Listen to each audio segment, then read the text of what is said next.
ನಮಸ್ಕಾರ ವೀಕ್ಷಕರೇ, ಮಾಧ್ಯಮ ಒನ್ ಚಾನೆಲ್ಗೆ ಸ್ವಾಗತ. ತಾಜಾ ಸಿನಿಮಾ ಸುದ್ದಿಗಳಿಗಾಗಿ ನಮ್ಮ ಚಾನೆಲ್ ಅನ್ನು ಸಬ್ಸ್ಕ್ರೈಬ್ ಮಾಡಿ, ಲೈಕ್ ಮಾಡಿ, ಶೇರ್ ಮಾಡಿ. ರಾಕಿಂಗ್ ಸ್ಟಾರ್ ಯಶ್ ನಟನೆಯ ಟಾಕ್ಸಿಕ್ ಸಿನಿಮಾ ಊಹಿಸಿದ್ದಕ್ಕಿಂತ ದೊಡ್ಡ ಮಟ್ಟದಲ್ಲಿ ಪ್ರೇಕ್ಷಕರ ಮುಂದೆ ಬರಲಿದೆ. ಅದಕ್ಕಾಗಿ ಚಿತ್ರತಂಡ ಭಾರೀ ಕಸರತ್ತು ನಡೆಸುತ್ತಿದೆ. ತೆರೆಮರೆಯಲ್ಲಿ ಸಿನಿಮಾ ಕೆಲಸಗಳು ಭರದಿಂದ ಸಾಗುತ್ತಿದೆ. ಯಾವುದೇ ಸುಳಿವು ಬಿಟ್ಟುಕೊಡದೆ ಸಿನಿಮಾ ಕೆಲಸಗಳನ್ನು ಚಿತ್ರತಂಡ ಮಾಡುತ್ತಿದೆ. ಇಷ್ಟು ದಿನ ಟಾಕ್ಸಿಕ್ ಸಿನಿಮಾ ಸ್ಟಾರ್ಕಾಸ್ಟ್ ಬಗ್ಗೆ ಗುಸುಗುಸು ಕೇಳಿಬರ್ತಿತ್ತು. ಆದರೆ ಚಿತ್ರತಂಡ ಯಾವುದನ್ನು ಸ್ಪಷ್ಟಪಡಿಸಲಿಲ್ಲ. ಇದೀಗ ತಂತ್ರಜ್ಞರ ಬಗ್ಗೆ ಊಹಾಪೋಹ ಶುರುವಾಗಿದೆ. ಹಾಲಿವುಡ್ ತಂತ್ರಜ್ಞರು ದಕ್ಷಿಣ ಭಾರತ ಸಿನಿಮಾಗಳಲ್ಲಿ ಕೆಲಸ ಮಾಡುವುದು ಹೊಸ ವಿಚಾರವೇನಲ್ಲ. ದೊಡ್ಡ ದೊಡ್ಡ ಸಿನಿಮಾಗಳಿಗೆ ಕೆಲಸ ಮಾಡಿರುವ ಟಾಪ್ ತಂತ್ರಜ್ಞರನ್ನು ಟಾಕ್ಸಿಕ್ ಟೀಮ್ ಕನ್ನಡಕ್ಕೆ ಕರ್ಕೊಂಡು ಬರ್ತಿದೆ ಎನ್ನುವ ಗುಸುಗುಸು ಶುರುವಾಗಿದೆ. ಇಂಗ್ಲಿಷ್ ಸೇರಿದಂತೆ ಯುರೋಪ್ ಭಾಷೆಗಳಲ್ಲಿ ಟಾಕ್ಸಿಕ್ ಸಿನಿಮಾ ತೆರೆಗೆ ತರುವ ಪ್ರಯತ್ನ ನಡೆಯುತ್ತಿದೆ.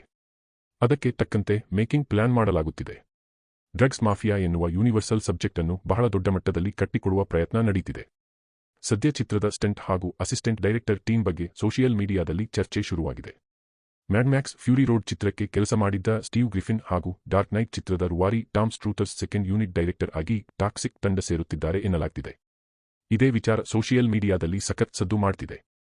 ಇನ್ನು Dark Knight series, Aquaman 2, Mad Max ಚಿತ್ರಗಳಿಗೆ ಪ್ರೀ ವಿಶುವಲೈಸೇಷನ್ ತಂಡದಲ್ಲಿ ಕೆಲಸ ಮಾಡಿದ್ದ Carlos Castillo, Dacio Caballero, Claudia Hynd, Shiraz Yasin ಕೂಡ ಟಾಕ್ಸಿಕ್ ಚಿತ್ರಕ್ಕೆ ಕೆಲಸ ಮಾಡುತ್ತಾರೆ ಎನ್ನಲಾಗ್ತಿದೆ. ಟಾಕ್ಸಿಕ್ ಅಪ್ಡೇಟ್ ಕೇಳಿ ಅಭಿಮಾನಿಗಳು ಸುಮ್ಮನಾಗಿದ್ದಾರೆ. ಡಿಸೆಂಬರ್ 8ರಂದು ಟೈಟಲ್ ಟೀಸರ್ ರಿಲೀಸ್ ಬಳಿಕ ಚಿತ್ರತಂಡ ಸೈಲೆಂಟ್ ಆಗಿತ್ತು. ಅಧಿಕೃತವಾಗಿ ಯಾವುದೇ ಅಪ್ಡೇಟ್ ನೀಡಲಿಲ್ಲ. ಚಿತ್ರದಲ್ಲಿ ಕರೀನಾ ಕಪೂರ್, ಕೈರಾ ಅದ್ವಾನಿ ನಟಿಸುತ್ತಾರೆ ಎನ್ನುವ ಗುಸುಗುಸು ಕೇಳಿಬಂದಾಗಲೂ ಚಿತ್ರತಂಡ ಮೌನವಹಿಸಿತ್ತು. ಬೆಂಗಳೂರಿನಲ್ಲಿ ಸೆಟ್ ಹಾಕಿ ಚಿತ್ರೀಕರಣ ನಡೆಸುತ್ತಿರುವ ಬಗ್ಗೆ ಮಾತ್ರ ನಿರ್ಮಾಪಕರು ಪ್ರತಿಕ್ರಿಯಿಸಿದ್ದರು. ಇನ್ನುಳಿದಂತೆ ಯಾವುದೇ ಮಾಹಿತಿ ಅಧಿಕೃತವಾಗಿ ಬರಲಿಲ್ಲ.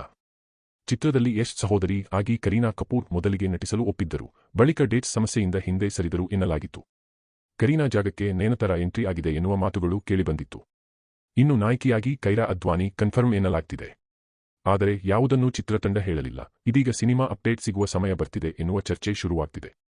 ಜುಲೈ 31ಕ್ಕೆ ಕೈರಾ ಅದ್ವಾನಿ ಹುಟ್ಟುಹಬ್ಬ. ಅದೇ ಸಮಯದಲ್ಲಿ ಆಕೆ ಟಾಕ್ಸಿಕ್ ಸಿನಿಮಾ ಭಾಗವಾಗುವ ಬಗ್ಗೆ ಅಪ್ಡೇಟ್ ಸಿಗಬಹುದು ಎಂದು ಅಭಿಮಾನಿಗಳು ನಿರೀಕ್ಷಿಸುತ್ತಿದ್ದಾರೆ. ಅಂದಹಾಗೆ ಕೆವಿಎನ್ ಪ್ರೊಡಕ್ಷನ್ಸ್ ಜೊತೆ ಸೇರಿ ಮಾನ್ಸ್ಟರ್ ಮೈಂಡ್ಸ್ ಬ್ಯಾನರ್ನಲ್ಲಿ ಯಶ್ ಚಿತ್ರಕ್ಕೆ ಬಂಡವಾಳ ಹೂಡುತ್ತಿದ್ದಾರೆ.